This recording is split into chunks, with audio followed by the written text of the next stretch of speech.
Merci Monsieur le Président, Madame la Ministre, mes chers collègues. Ma question est le fruit d'une concertation transpartisane. Je la pose au nom des sénateurs membres du groupe Développement économique de la montagne que j'ai l'honneur de présider. Nous sommes tous vivement inquiets par la situation économique des stations de ski, particulièrement les plus petites, qui se trouvent aujourd'hui dans une situation intenable d'asphyxie financière du fait de la hausse des coûts de l'énergie. L'ensemble des activités économiques et industrielles sont bien évidemment touchées, mais certaines sont plus pénalisées que d'autres, ce qui nécessite un accompagnement complémentaire de la part de l'État. C'est le cas des domaines skiables qui subissent actuellement une double peine. Tout d'abord, les domaines skiables subissent de par leur activité une discrimination tarifaire au regard du mode d'attribution de l'Arenh, prévu par les textes d'avril à octobre, alors que les plus gros pics de consommation des domaines skiables ont essentiellement lieu durant la période hivernale.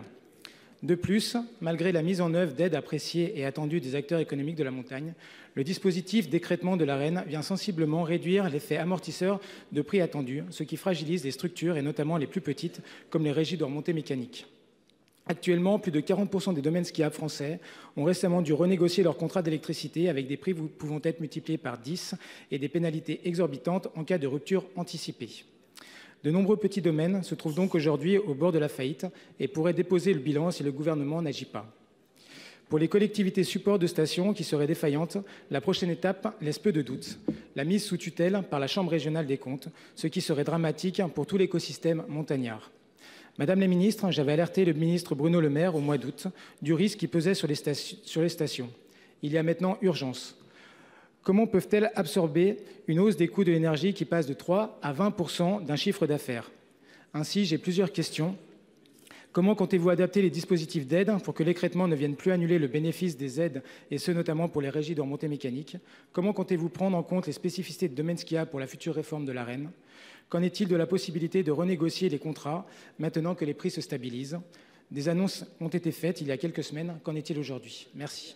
Pour vous répondre, la parole est à la ministre déléguée en charge des petites et moyennes entreprises, Madame Olivia Grégoire.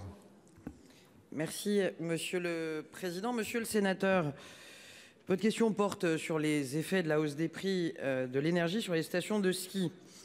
Vous le savez, le gouvernement a mis en place plusieurs dispositifs d'aide et assez tôt, d'ailleurs les sénateurs, vous l'avez mentionné, mais aussi les députés, élus de la montagne, ont échangé avec tout à la fois Bruno Le Maire et moi-même, et vous le savez très bien, les régies, par exemple, sont absolument intégrées aux aides que nous avons déployées. Autant pour moi, je vous cherchais, je vous remercie, que nous avons déployées, que nous continuons à déployer.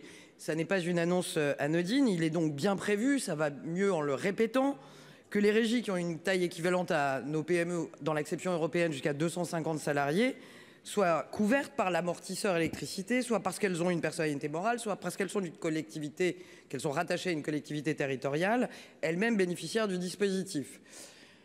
Il ne vous a pas échappé qu'ayant l'honneur d'être à la fois en charge des PME et du tourisme, monsieur le sénateur, d'abord je suis proche des élus de la montagne, mais aussi des acteurs économiques. J'étais encore au Salon de la montagne il n'y a pas si longtemps. Je veille avec beaucoup d'attention pour que l'ensemble des régies soient accompagnées. Et je vous le dis, comme je l'ai dit à l'ensemble des élus de la montagne, si vous avez des exemples spécifiques de régies qui ne rentreraient pas dans la grille que je viens de vous dire, n'hésitez pas à me saisir. Au moment où on se parle, je n'ai pas eu à date, ça ne veut pas dire que demain il n'y en ait pas, de remontée dramatique concernant des régies. Par ailleurs, je tiens quand même à dire dans ce tableau un peu noir, mais c'est le charme de l'échange, que faudrait pas oublier non plus les fantastiques résultats des acteurs de la montagne, qui, les chiffres sont sortis hier, font des résultats remarquables. 42% de nos compatriotes ont l'intention d'aller au ski au cours de l'hiver 2023. En janvier 2023, on a un taux d'occupation qui est en hausse de 17% par rapport à janvier 2022. Et pour février, on enregistre une hausse de quasiment 12 points du taux de réservation par rapport à la même période il y a un an. Les perspectives sont belles, le gouvernement est là. Et pour ma part, je reste à votre disposition si vous avez des sujets spécifiques. Je vous remercie.